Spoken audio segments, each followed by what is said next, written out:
اعوذ باللہ من الشیطان الرجیم بسم اللہ الرحمن الرحیم۔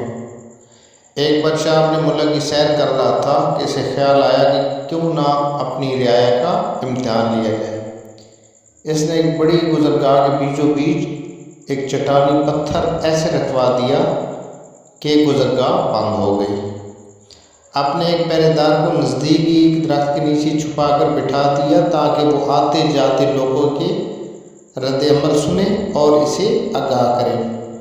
اتفاق سے جس پہلے شخص کا وہاں سے گزر ہوا وہ شہر کا مشہور تاجر تھا، جس نے بہت ہی نفرت اور حقارت سے سڑک کے بیچوں بیچ رکھی اس چٹان کو دیکھا تو اس نے ہر اس شخص کو بے نقط اور بے حساب باتیں سنائیں جو اس حرکت کا ذمہ دار ہو سکتا تھا۔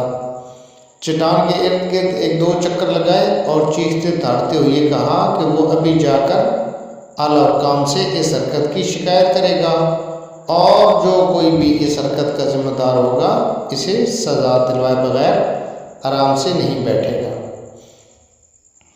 اس کے بعد وہاں سے تعمیراتی کام کرنے والے ایک ٹھیکیدار کا گزر ہوا۔ اس کا رد عمل بھی اس سے پہلے گزرنے والے تاجر سے مختلف نہ تھا، مگر اس کی باتوں میں ویسی شدت نہ تھی جیسے پہلے والے تاجر کی باتوں میں تھی۔ آخر ان دونوں کی حیثیت اور مرتبے میں نمایاں فرق تھا۔ اس کے بعد وہاں سے تین ایسے دوستوں کا گزر ہوا جو کام کاج کی تلاش میں نکلے ہوئے تھے۔ انہوں نے چٹان کے پاس رک کر سڑک کے بیچوں بیچ ایسی حرکت کرنے والوں کو جاہل، بیہودہ اور گھٹیا انسان سے تشبیہ دی، کہکے لگائے اور ہنستے ہوئے اپنے گھروں کو جل دیے۔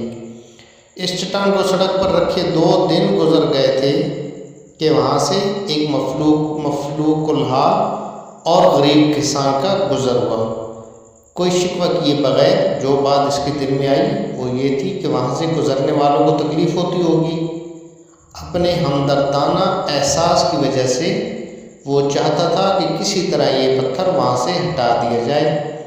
ایک وزنی پتھر کو اکیلے وہاں سے ہٹانا بہت مشکل کام تھا، لیکن اسے ہمت نہ ہاری اور اپنی مضبوط لاٹھی سے زور لگا کر بڑی جدوجہد کے بعد چٹان نما پتھر وہاں سے ہٹا دیا۔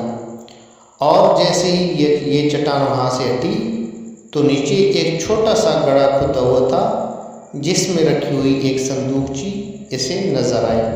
کسان نے کھول کر دیکھا تو اس میں سونے کا ایک ٹکڑا اور خط رکھا ہوا تھا جس میں لکھا تھا کہ حاکم وقت کی طرف سے اس چٹان کو سڑک کے درمیان سے ہٹانے والے شخص کے نام، جس کی مثبت اور عملی سوچ نے مسائل پر شکایت کرنے کے بجائے اس کا حل نکالنا زیادہ بہتر جانا۔